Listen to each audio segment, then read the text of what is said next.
अक्सर हमारा दिमाग विचारों से भरा रहता है।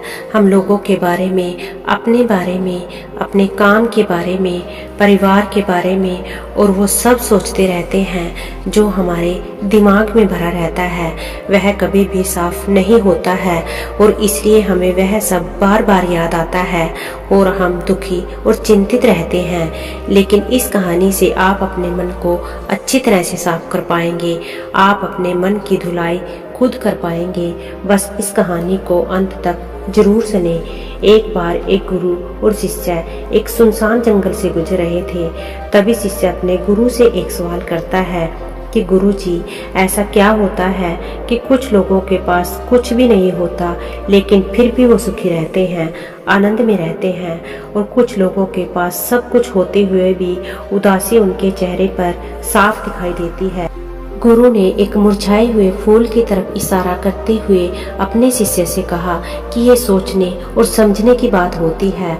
अगर ये फूल सोचेगा कि कल मैं मुरझा गया था या फिर ये सोचेगा कि मैं भविष्य में फिर से मुरझा जाऊंगा तो ये फूल कभी भी खुलकर खिल नहीं पाएगा, अपने सुंदर स्वरूप में कभी नहीं आ पाएगा और अपनी खुशबू इस प्रकृति में कभी नहीं बिखेर पाएगा। उसी प्रकार इंसान अपने अतीत की यादों में खोया रहता है या फिर अपने भविष्य की कल्पनाएं करता रहता है, भविष्य के दुखों के बारे में सोचता रहता है या भूतकाल में जो उसके साथ बुरा घटित हुआ है उसके बारे में सोच सोच कर वो अपने भविष्य के लिए चिंतित होता रहता है। तो ऐसा मनुष्य जीवन में कभी भी सुख अनुभव नहीं कर सकता। यह समझने की बात होती है कि जीवन हमेशा वर्तमान में होता है। अतीत और भविष्य की कल्पनाएं हमेशा मनुष्य को मृत्यु की तरफ लेकर जाती हैं। इसलिए यह जरूरी हो जाता है कि जिस प्रकार हम अपने शरीर की देखभाल करते हैं उसे बीमारियों से दूर रखने के लिए उसके अंदर से गंदगी भी साफ करते रहते हैं, उसी प्रकार समय समय पर हमें अपने मन और मस्तिष्क की भी गंदगी साफ करते रहना चाहिए, उसकी धुलाई करते रहना चाहिए। इससे आपकी बुद्धि की क्षमता तो तेज होगी ही होगी, साथ ही साथ आप हमेशा आनंद में रहने का रहस्य जान पाओगे। शिष्य ने सवाल किया कि गुरुदेव, इससे पहले कि हम मन और मस्तिष्क पर चर्चा शुरू करें, इससे पहले मैं ये जानना चाहता हूँ कि जिन लोगों के पास सब कुछ होता है वो दुखी क्यों रहते हैं और जिन लोगों के पास कुछ भी नहीं होता अक्सर वो आनंद में क्यों रहते हैं। ये रहस्य क्या है, इसके पीछे का क्या कारण हो सकता है। गुरु ने उत्तर दिया कि कुछ लोग जीवन में सब कुछ हासिल कर लेते हैं और सब कुछ हासिल कर लेने के बाद उन्हें सब चीजों की व्यर्थता पता चल जाती है। ऐसे लोगों को अक्सर ये एहसास जकड़ लेता है कि मैंने जीवन में जो कुछ भी पाया, जो कुछ भी किया, उससे भले ही मैंने सुख सुविधाएं हासिल कर ली हो लेकिन मन की शांति अभी भी बहुत दूर है, अधूरी है, उस तक मैं पहुंच नहीं पाया हूँ। सब कुछ पाकर भी मैं अपने मन को जान नहीं पाया। और जब इंसान को ऐसा लगता है तो उसे महसूस होता है कि जो भी उसने कमाया वो कौड़ियों के भाव का था। उसने अपना जीवन बेकार की चीजों में यूं ही व्यर्थ कर दिया। और वहीं पर जिस इंसान के पास जीवन में कुछ भी नहीं होता उसके पास एक उम्मीद होती है, सब कुछ पाने की लालसा रखता है और वही लालसा, वही इच्छा उसको जीवन में खुश रखती है, आगे बढ़ाती है, ऊर्जा से भरा हुआ रखती है। गुरु ने अपने हाथ से एक सूखे पेड़ की तरफ इशारा करते हुए कहा कि शिष्य, कभी तो यह पेड़ भी हरा भरा रहा होगा, फलों से लदा हुआ रहा होगा, अनेक प्रकार के पक्षी और जानवर इस पर किड़ाए करते होंगे, इसके फलों को खाते होंगे।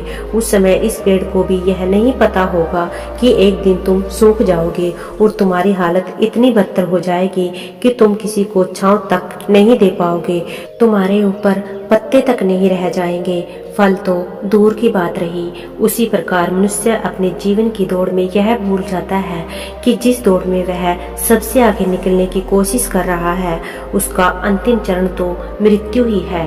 काश वो कभी इस दौड़ से अलग हटकर ये देख पाए कि इसका अंतिम चरण तुम्हें कहीं नहीं पहुंचाएगा, कि जिस दौर का वो सबसे आगे निकलने और जीतने के ख्वाब देख रहा है उसका अंतिम चरण मृत्यु ही है। काश वो कभी जीवन की दौड़ में ठहर कर ये देख पाए कि इसका अंतिम चरण क्या होगा, तो वो उन कामों को तेजांजलि दे सकता है जो व्यर्थ है, जो बेकार है, और ऐसे कार्यों की तरफ आगे बढ़ सकता है जो उसके जीवन में आनंद पैदा करते हों, जो उसके जीवन को नई दिशा देते हो। गुरु ने खुद की तरफ इशारा करते हुए समझाया कि एक योगी वो होता है जो जीवन की दौड़ में ठहर जाता है, जो ये समझ लेता है कि जीवन का अंतिम चरण तो मृत्यु ही है, इसलिए वो जीवन में सुख सुविधाएं हासिल करने के बजाय खुद के मन और मस्तिष्क को एक नए आनंद की तरफ ले जाने का प्रयास करना शुरू कर देता है। शिष्य ने सवाल किया कि गुरुदेव, क्या एक ग्रस्त जीवन में जीने वाला मनुष्य उस आनंद को प्राप्त नहीं कर सकता, और अगर कर सकता है तो उसे किस प्रकार शुरुआत करनी चाहिए? बिल्कुल कर सकता है, गुरु ने उत्तेजित होकर उत्तर दिया। अगर सभी मनुष्य उस आनंद की प्राप्ति के लिए योगी बनने का निश्चय कर ले तो इससे तो प्रकृति का चलन ही रुक जाएगा, उसकी जो व्यवस्था है वो बिगड़ने लगेगी। एक सच्चा योगी अपने जीवन में खोज करता है और खोज करने के बाद वो ग्रस्त जीवन में किस प्रकार आनंद को प्राप्त किया जा सकता है वो तरीके सभी को बताता है, ताकि मनुष्य अपने ग्रस्त जीवन का पालन करते हुए उस आनंद की प्राप्ति भी कर सके। गुरु ने खुद को संबोधित करते हुए उत्तर दिया कि मैंने अपने जीवन में जो खोज की है उसके अनुसार मनुष्य को समय समय पर अपने मन और मस्तिष्क की सफाई करते रहना चाहिए। मनुष्य अपने शरीर पर तो ध्यान दे देता है, लेकिन अपने मन और मस्तिष्क को वो भूल जाता है, उस पर कभी ध्यान नहीं देता, और उसी वजह से मन और मस्तिष्क बूढ़े होते चले जाते हैं, उनमें जवानी नहीं रह जाती है। जब उनमें जवानी नहीं रह जाती है तो उनमें नयापन और ताजगी नहीं रह जाती, जिसकी वजह से इंसान उदासी से भर जाता है। मन और मस्तिष्क की गंदगी क्या होती है, पहले मैं तुम्हें ये बताता हूँ। हर मनुष्य के जीवन में कुछ ऐसी घटनाएं घटित हैं जिनका उसके मनोमस्तिष्क पर बहुत गहरा असर पड़ता है। वो जीवन पर्यंत उन घटनाओं को भुला नहीं पाता है, और वही घटनाएं उसके मन में पूरी तरह से पक्की बैठ जाती हैं, जो उसके मन में गांठ पैदा कर देती है, और भविष्य में जब भी वो कोई काम करेगा तो ये घटनाएं उसको प्रभावित करेंगी, उसके विचारों को, उसके निर्णय को भी पूरी तरह से बदल कर रख देंगी। ऐसे मनुष्य की दृष्टि विभ्रमित हो जाती है, वो सत्य स्वरूप को नहीं देख पाता, वो चीजों को उन घटनाओं से जोड़कर भ्रमित तरीके से देखता है। उदाहरण के लिए, अगर किसी भूरी आंखों वाले आदमी ने आपको धोखा दे दिया तो अब जीवन पर्यंत भूरी आंखों वाला आदमी को हमेशा धोखेबाज समझते रहेंगे, उस पर कभी पूर्ण रूप से विश्वास नहीं कर पाएंगे। लेकिन समझने की बात तो ये होती है कि जिस इंसान ने आपको धोखा दिया वो धोखा आपको भूरी आंखों से नहीं मिला, वो उस इंसान के स्वभाव से मिला है। लेकिन उस इंसान के स्वभाव से हमारे दिमाग में उसका एक चित्र छप गया, उसकी एक छवि बन गई, और वो छवि दूसरे आदमी से जब हम संपर्क करते हैं तो बीच में एक दीवार की तरह खड़ी हो जाती है, और इसी वजह से वो किसी पर विश्वास नहीं कर पाता है। जो मनुष्य के लिए सबसे जरूरी होता है वो अपने आप को अतीत की घटनाओं से फ्री रखे, उन घटनाओं से प्रभावित होकर वो दिमाग में किसी तरह की छवि ना बनाए। कुछ लोग इस बात पर ये सवाल खड़ा कर सकते हैं कि फिर जीवन के अनुभव किस काम आएंगे, लेकिन समझने की बात तो ये होती है कि हम जीवन के अनुभवों से भी भ्रमित तरीके से ज्ञान लेते हैं, सही तरीके से उनसे सीख ले ही नहीं पाते। ठीक उसी प्रकार जिस तरह उस भूरी आंखों वाले की आंखें जिम्मेदार नहीं थी, धोखा देने के लिए उसका स्वभाव जिम्मेदार था, लेकिन मनुष्य अपने अनुभव में उन भूरी आंखों को याद रखेगा और उसके स्वभाव को भूल जाएगा। शिष्य अपने गुरु की बातों में इतना खो गया कि उसे चलते चलते जंगल के रास्ते में पड़े हुए कांटे दिखाई नहीं दिए, और अचानक उसके पैर में एक कांटा चुभ गया। गुरु ने उसका कांटा बाहर निकालते हुए उससे पूछा कि ये कांटा तुम्हारे पैर में क्यों लगा, इसके पीछे तुम किसको जिम्मेदार मानते हो? गुरु ने कहा कि तुम मुझे भी जिम्मेदार मान सकते हो, क्योंकि मैं तुम्हें बातें सुना रहा था। क्या तुम खुद को जिम्मेदार मान सकते हो कि तुम मेरी बातों में इतना खो गए कि तुम्हारा रास्ते पर ध्यान ही नहीं रहा? क्या तुम इन पेड़ों को जिम्मेदार मान सकते हो जिन्होंने ये कांटे इस रास्ते पर बिछा दिए।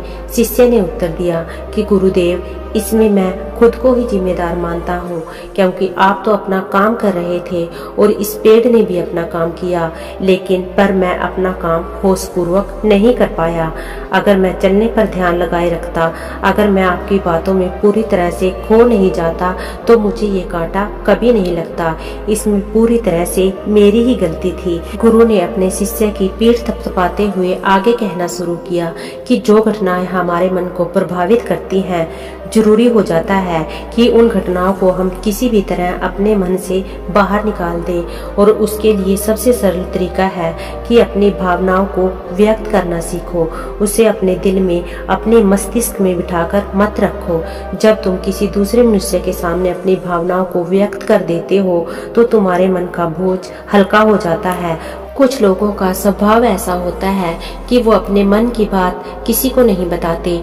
ऐसे लोग अक्सर अपने अंदर ही अंदर दुखी होते रहते हैं, लेकिन वो अपने मन की बात किसी दूसरे आदमी के सामने नहीं बताते। इसके उलट कुछ लोग ऐसे भी होते हैं जो अपने मन में किसी भी बात को नहीं रख पाते। उनके साथ कुछ भी अच्छा या बुरा होता है, वो अपने मन की बात, अपनी भावनाओं को दूसरे के सामने व्यक्त कर देते हैं। तो तुम खुद महसूस किया होगा कि जो लोग अपने मन की भावनाओं को दूसरों के सामने व्यक्त कर देते हैं, वो जीवन में ज्यादा आनंदित रहते हैं। कभी भी प्राकृतिक रूप से आए हुए वेग को रोकना नहीं चाहिए। जिस वेग को हम रोकने की कोशिश करते हैं, वो वेग हमें अंदर ही अंदर खाने लग जाता है। अगर तुम्हारा मन किसी बुरी घटना पर रोने का हो रहा है, तो तुम चीख चीख कर रो, अपने आप को रोको मत। उस वेग को पूरी तरह से बाहर आने दो।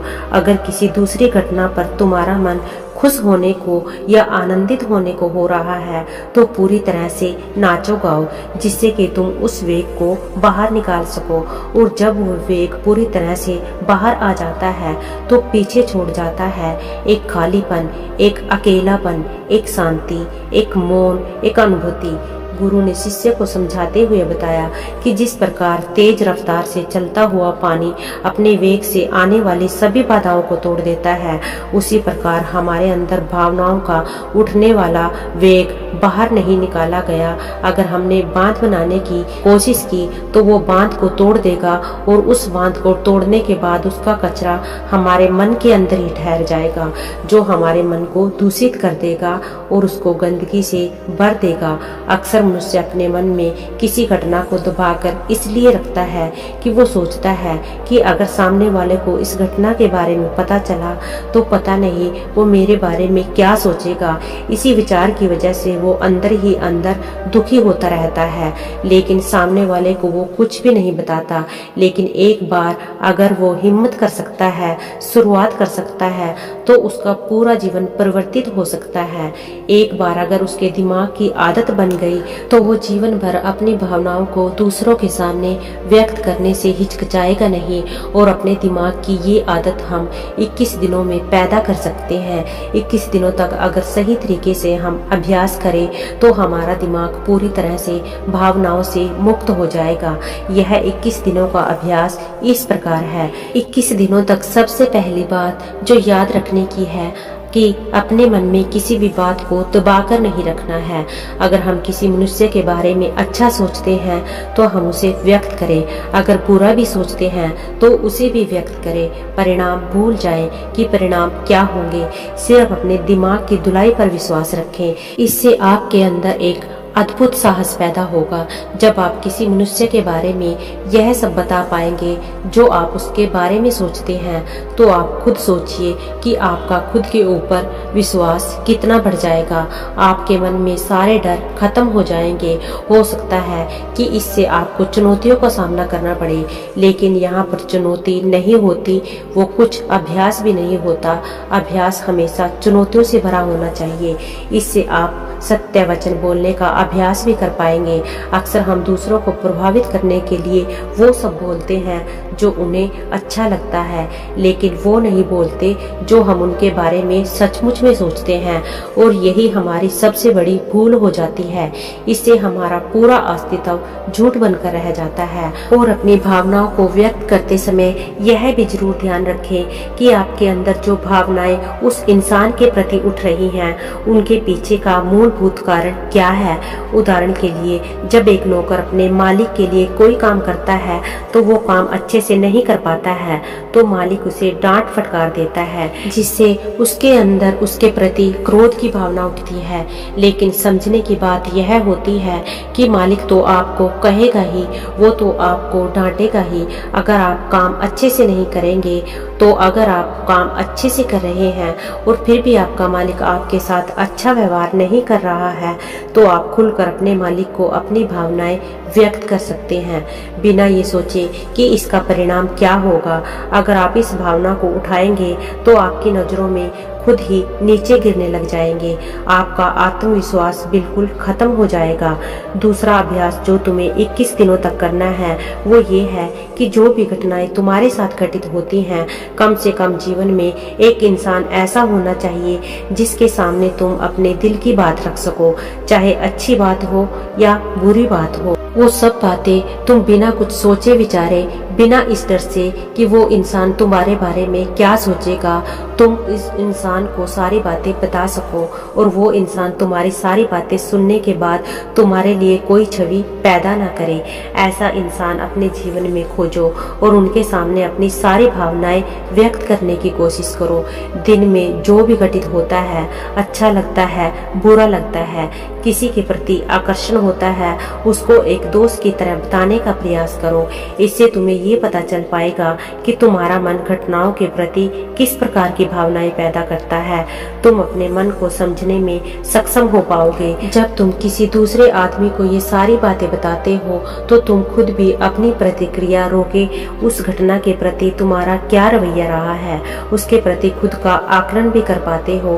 और तीसरा अभ्यास जो तुम्हारे मन को खाली करेगा वह है योग निद्रा का अभ्यास। ये चर्चा खत्म होते होते गुरु और शिष्य उस जंगल को पार करके अपने आश्रम में पहुंच चुके थे। तो उम्मीद करती हूँ इस कहानी से आपको एक अच्छी सीख मिली होगी।